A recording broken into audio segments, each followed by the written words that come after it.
Tanyakan nanti di luar pengajian ini, banyak habaib sampai sekarang yang belum bisa terima nasab dari Robitoh, khususnya yang datang dari Irian, dari Kalimantan, Sulawesi, Aceh. Bukan ditolak, bukan, perlu diverifikasi. Nah, ada beberapa yang diverifikasi ternyata ketemu. Contohnya Habib Zaki Al-Idrus Pakitan, waktu itu pernah jadi masalah awal ya. Al-Idrus di daerah Pakitan awalnya nggak diakui, Robito nggak ngakui, Nakobatul Ashraf nggak diakui, tapi diverifikasi, diselidiki di mana kubur kakeknya, di mana kubur datuknya, dicari orang paling tua yang pernah ngalamin dulu, dicari nisannya, dicari kuburnya. Setelah terverifikasi baru diakui sebagai Al-Idrus ya. Kira-kira jelas tidak? Jelas tidak? Nah, itulah sebabnya Robito sulit memverifikasi nasab yang Wali Songo yang di bawah nih.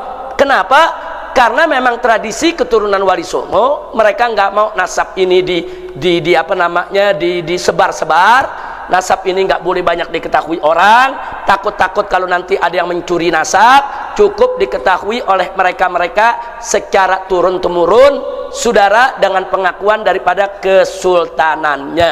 Nah, cuman kondisi sekarang sudah berbeda.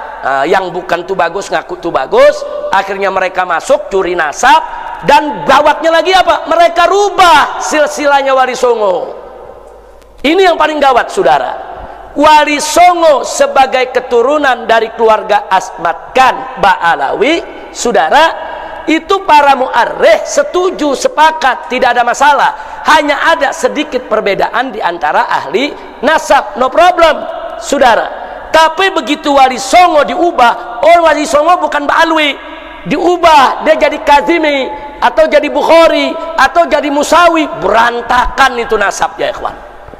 Ini sama juga apa? Kesian Wali Songo yang sudah berjasa mengislamkan Indonesia, saudara, diobok-obok nasabnya sama para begal nasab. Bahaya tidak? Bahaya tidak? Justru Wali Songo sebagai Ba'alwi itu datanya lebih kuat dibandingkan Wali Songo sebagai Musawi, Kazimi, Bukhari atau Jailani, saudara. Nah, ini udah ngawur. Ini namanya mengubah nasab. Nggak boleh ngubah-ngubah begitu ya, pantas saja. Barusan Buya Qurtubi ngamuk menca-menca. Nah, jadi kelihatannya Buya Qurtubi sekarang mesti saya panggil, saudara, Asy-Syaikh Kiai Haji Tubagus Buya Ahmad Qurtubi Jailani. Kenapa? Kalau yang asli nggak pakai, yang palsu rame-rame pada pakai. Jangan sampai nanti begitu yang masuk pada jadi Tubagus yang asli dipalsuin semua. Akhirnya jadi mantan Tubagus. Jadi sama mantan Habib Kiai.